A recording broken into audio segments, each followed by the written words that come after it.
Hello and welcome to another Microsoft Excel tutorial. Today we are going to look at the count function or count formula, and we are going to take a look at a few examples. The count function is very easy to use. It's one of the most simple Excel formulas. However, there are a few caveats that you need to be aware of.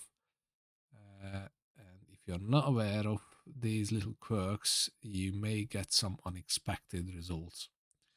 The most important thing to mention with the count function is that it counts numbers and dates, but it does not count text values. So I have a few examples that I'd like to share with you.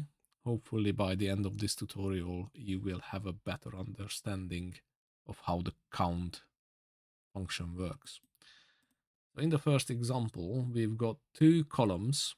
Column A includes an ID field. This is basically like an index field. It's a counter from 1 to 15.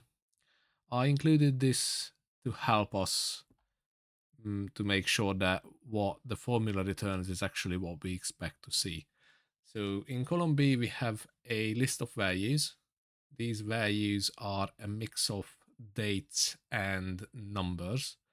So this should be fairly straightforward because, as I mentioned earlier, the count function counts the numbers and dates in a list of values or in a range of values.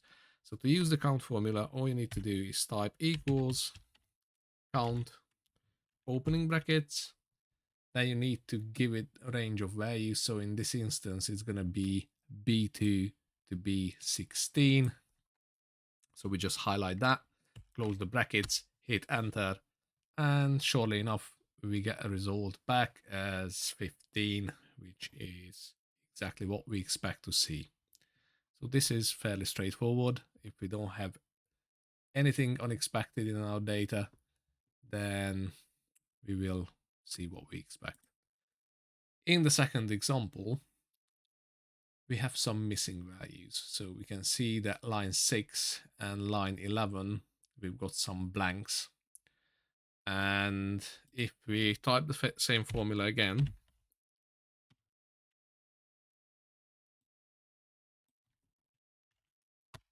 Excel returns the results as only 13 values in that range. That's because the count, the standard count function will not count the empty cells because obviously there is no value, there is nothing to count. So this is very important that if you get a result that you don't think is correct, the first thing to check is to see if in the range of values that you gave the count formula, are there any missing values? Are there any blank cells? In the next example, we have some text values in column B. So if we type the same count formula again,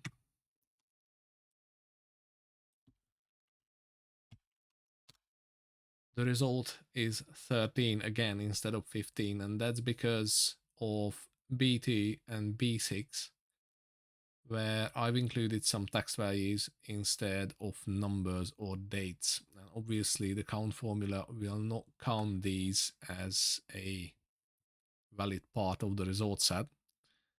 Therefore, it will return 13 as the result.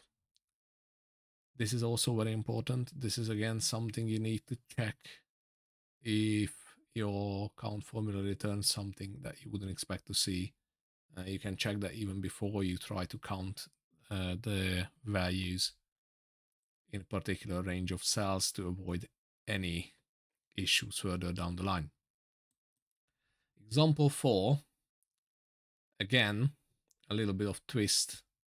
I've added a couple of quote marks to line 13, and that effectively turned number 58 into a text value.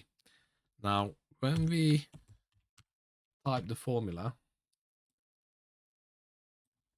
close the brackets and hit enter, we are greeted with number 12, which means this is not counted, as we have another two text values like we saw in the previous example. That value that came back with number 13 as the result. In this example, we've got number 12. So even if you have a number, if that number is stored as a text in quote marks, it's not going to be included in the result of the count formula. Final example is once again a little bit more complex. What you can do with the count function is you can include a number of different ranges in the same count formula, separated with a comma. So this is a bit more of an advanced use case. But if you type count